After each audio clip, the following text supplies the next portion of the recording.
linear functions. F of x equals x looks like a line. The slope of a linear function, rise over run, is a constant number. Linear functions, you go to quadratic functions. Quadratic function has a lot of branches. First of them is polynomials of degree 2.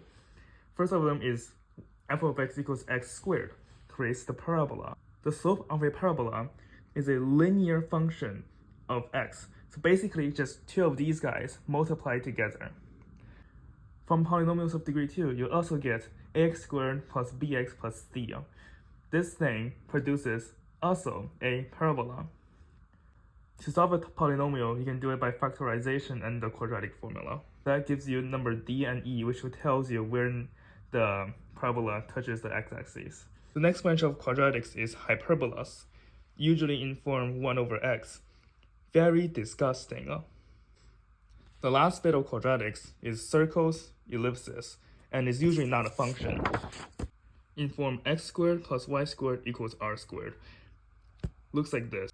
If you think about this, this just gives you all the point that is the same distance to a certain point, which gives you a circle. Next up, we have trigonometric functions.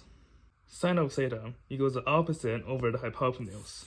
The graph looks like this, starting at 0, reaching 1 at 90 degrees, 0 again at 180 degrees, and then -1 at 270 degrees.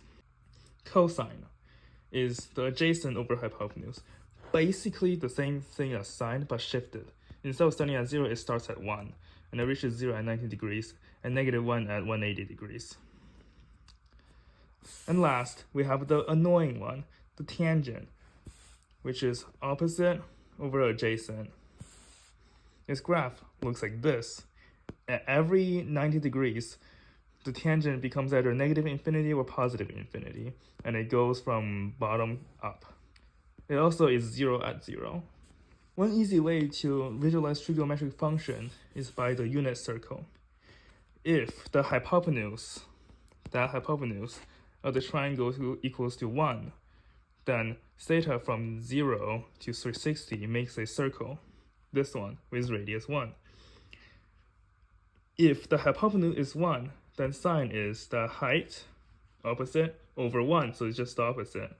And the cosine, which is adjacent over 1, is just equal to adjacent.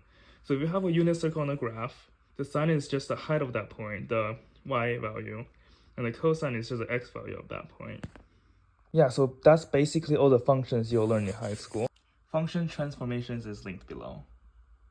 Leave a like and subscribe if that helped.